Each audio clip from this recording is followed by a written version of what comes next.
Paz y bien, es un gusto estar aquí con ustedes en este día en que celebramos el Pentecostés, el Espíritu Santo que se derrama sobre la iglesia, sobre todos los hijos de Dios. Les saludo desde el archivo histórico, desde esta biblioteca maravillosa que está atrás de mí, en la Basílica de Nuestra Señora de la Expectación de Zapopan, un lugar en donde el Espíritu derrama muchas gracias y un lugar en donde la fe de las personas nos hace encontrarnos con ese misterio de Dios. Un misterio que no podemos negar y que al contrario tenemos que promover y acrecentar entre todos los que somos creyentes de Dios y de sus obras en nosotros. Hoy estamos reunidos para festejar esta gran fiesta de la iglesia que es el Pentecostés. 50 días después de que Jesús resucita, 50 días después de que se aparece a sus amigos, se aparece a todos aquellos que lo quisieron, con los que convivió y a los que tenía que seguir alimentando y cimentando la fe, 50 días después se va, se eleva al cielo y derrama sobre todos sus seguidores el Espíritu Santo, que viene a dar cumplimiento de las promesas desde antiguo. Y bueno, quisiera hoy compartir un tema acerca del Espíritu Santo en la vida religiosa. ¿Qué tan importante es para nosotros como religiosos, como seguidores de Jesús, como seguidores de estas promesas que hemos hecho de pobreza, castidad y obediencia, el Espíritu Santo en nuestra vida? Tenemos que ver que el Espíritu Santo es quien derrama sobre nosotros las grandes gracias y las grandes dones que Él da a los que lo siguen. Y esos dones y esas gracias son puestos en práctica por distintos hombres y mujeres que a lo largo de la historia del cristianismo, que es la misma historia de la humanidad de estos 2000 años, han hecho posible que el Espíritu Santo se haga presente entre nosotros. Me refiero a los santos y santas de la Iglesia Católica, en donde cada uno de ellos ha dado una respuesta importante y una respuesta certera a el movimiento que el Espíritu inspira en el corazón de cada uno. Así, por ejemplo, durante 2000 años tenemos muchas características de santos. Santos que han sido evangelizadores, santos que han sido militares, santos que han sido padres de familia, santos que han sido educadores. Y en los primeros años, por ejemplo, tenemos algunas cosas muy raras, ¿no? Los santos, los padres del desierto, que se van al desierto, que se van a aislar, que se van a orar. Algunos, por ejemplo, con situaciones un poco, diríamos, extravagantes en esta época de penitencia. Recordemos a los estilitas, que ofrecían toda su vida el estar arriba de una columna y hacer oración desde ahí. Y tenemos el ejemplo de grandes hombres y mujeres que han hecho caso al Espíritu Santo que los inspira a ir más allá. Y hoy quisiera hablar del ejemplo de nuestro Padre San Francisco, que también va muy de la mano con el ejemplo de nuestro Padre Santo Domingo. ¿Por qué es importante la experiencia de los santos? Porque cada uno de ellos es un hombre o una mujer carismáticos, es decir, reflejan en su vida el Espíritu de Dios que habita en ellos. Dan respuesta a una necesidad inmediata de la iglesia que les pide una respuesta pronta a los cambios de las estructuras que están viviendo. La iglesia no se queda sola, la iglesia permanece acompañada, la iglesia está sirviéndose de la acción del Espíritu Santo sobre ella. ¿Cómo nos explicamos, por ejemplo, que en las distintas etapas de la humanidad de esos 2000 años, cuando parece que la iglesia ya no responde al llamado de santidad de la primera comunidad, surge un hombre o una mujer carismático que transforma todo? ¿Cómo nos explicamos que cuando parece que la iglesia va en picada y va a desaparecer y va a ser presa de sus propios pecados y de sus propios problemas, surge un hombre o una mujer carismático que le logra transformar totalmente la dinámica eclesial? Y un ejemplo de esto, bueno, como les decía, es San Francisco. A San Francisco le toca vivir una época que actualmente pues es muy valorada por lo que aporta a la historia del cristianismo. Es la Edad Media, una época que nos han hecho ver como oscurantista, como retrógrada, como una época un tanto tenebrosa. Y es en esa época del mundo antiguo donde surge en un pueblo de Asís, del interior de Italia, un hombre que decide dar respuesta a este movimiento del Espíritu, San Francisco, Francisco de Asís. Un joven que se da cuenta, primeramente, de que algo está experimentando en su interior. En su interior hay una dinámica interna que logra salir y que logra encontrar respuesta en poner en práctica eso que siente y eso que le está inspirando el Espíritu. Cuando a nosotros el Espíritu Santo nos habla, no nos deja igual que antes. Algo dentro de nosotros se transforma y se logra y nos logra mover del estatismo en el que estábamos. La verdadera obra del Espíritu en cada uno de nosotros es quitarnos de lo apesadumbrado que pueda estar nuestra vida y llevarnos a una transformación en donde cada uno de nosotros se mueve. El Espíritu es dinámico, el Espíritu no es estático, el Espíritu transforma el interior de las personas. Y lo vemos en Francisco de Asís. Él no tiene nada que ver con la idea que nos han hecho ver también de San Francisco. Una persona que parece ya angelical desde sus primeros años. Bueno, esto lo vemos en sus biografías, etc.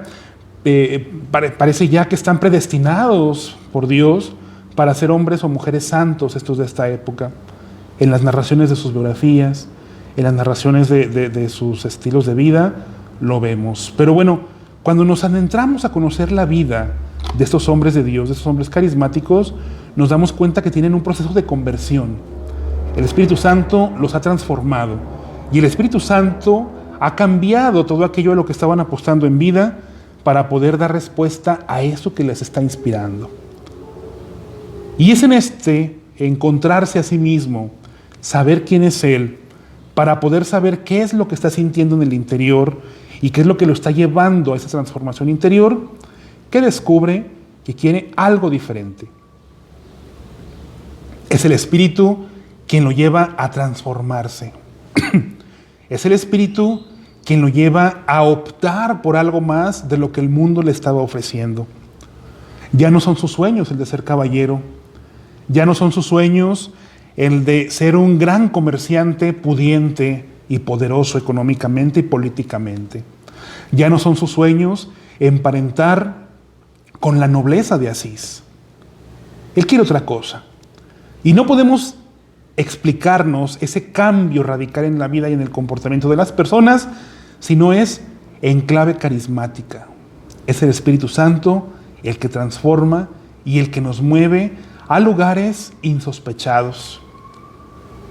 Teníamos un plan de vida, teníamos algo ya trazado, teníamos algo que nos estaban pidiendo y sin embargo el Espíritu de Dios nos dice, no es por aquí, yo quiero otra cosa. Y cuando Francisco de Asís se decide a hacer caso a ese cambio del Espíritu, no lo hace solo, lo hace en comunidad. El Espíritu de Dios nos une y nos lleva y nos atrae hacia personas que están también en este cambio, en ese interés de cambiar como nosotros. La inspiración carismática de Francisco de Asís lo lleva a la comunidad, a la fraternidad, a encontrar en los hermanos, en sus compañeros de camino, en sus compañeros de viaje, a ese grupo de hombres y de mujeres que están buscando también un cambio de vida y que están buscando también algo distinto a lo que el mundo les estaba ofreciendo y ellos querían hacer. Así es como vemos, por ejemplo, que Francisco empieza a rodearse de seguidores, empieza a rodearse de hombres que al igual que él, soñaban con una vida llena de placeres y de prestigio. Empieza a jalar a sus amigos de juventud, empieza a darles un testimonio carismático a las personas que lo veían desde niño. Y a lo mejor dudaban de él, estoy seguro, lo veían y decían, ay, por favor, es el hijo del vendedor de telas, ese que nos va a andar enseñando. Pero sin embargo, al ver y al constatar que este cambio era verdadero, empieza a enamorar a otras personas también, a seguir a Dios de una manera radical. Le damos gracias a Dios por esta experiencia carismática de San Francisco, porque es para nosotros un testimonio también de lo que estamos viviendo actualmente. El mundo necesita una experiencia y necesita trabajar desde la fraternidad. No podemos solos. Tenemos que unirnos a otras personas que también están en la búsqueda de la verdad como nosotros, y solamente el Espíritu de Dios puede llevarnos a saber cuál es el camino, qué es lo correcto. Hay un pasaje en la vida de San Francisco que a mí me gusta mucho, donde queda constatado perfectamente esta experiencia carismática de su juventud. Se dice que entra a la catedral, era en la Pascua, ¿sí? Estaban en la cincuentena pascual, se proclama el Evangelio, y cuando Francisco de Asís escucha el Evangelio del envío de los 12, se maravilla y dice, esto es lo que busco, esto es lo que estoy buscando, esto es lo que estoy queriendo, esto es lo que en el fondo de mi corazón anhelaba poner en práctica y no sabía cómo. Y al escuchar ese Evangelio del envío de los apóstoles, queda constatado que eso era lo que quería. Y su testimonio de vida nos dice, y nadie me mostraba lo que debía hacer, sino solamente el Espíritu de Dios me iba guiando. Vemos cómo Francisco de Asís en un principio tiene problemas para discernir qué es lo que está haciendo y si lo que está haciendo es lo correcto. Pero sin embargo, como es un movimiento del Espíritu y como es algo que no podemos entender desligándolo del Espíritu, tiene un sentido y tiene una profundidad para cambiar y transformar a quienes lo rodean. Y es gracias a esta experiencia de dejarse guiar por el Espíritu, dejarse guiar por aquello que hay en su interior y que lo está transformando, que logra ir con el Papa para exponerle su estilo de vida. Al exponerle ese estilo de vida, el Papa queda profundamente convencido de que es un movimiento del Espíritu, de que es un movimiento de Dios, y que este hombre carismático que se le presenta ahí, delante de esa corte fastuosa y pomposa, como era la corte del Papa de Inocencio III, hay algo en ese hombre, hay algo en ese grupo de hombres que vienen y le piden permiso para poder poner en práctica su estilo de vida. ¿Qué es lo que logramos ver en esto para nuestra época? El proceso de transformación de San Francisco, inspirado por el Espíritu Santo, fue hace más de 800 años. Pero sin embargo, hoy, en esta noche o en este día, en este 2020, tiene mucho que decirnos a nosotros. Tenemos que guiarnos por el Espíritu, tenemos que hacer caso a esa voz del Espíritu que nos habla, tenemos que hacer un alto en el camino para discernir qué es lo verdaderamente importante y qué es lo verdaderamente relevante en la vida que estamos viviendo. Nos toca hoy, chicos y chicas que están escuchando esta charla, esta plática, nos toca dar respuesta a los desafíos de nuestra época. Los grandes santos la han dado.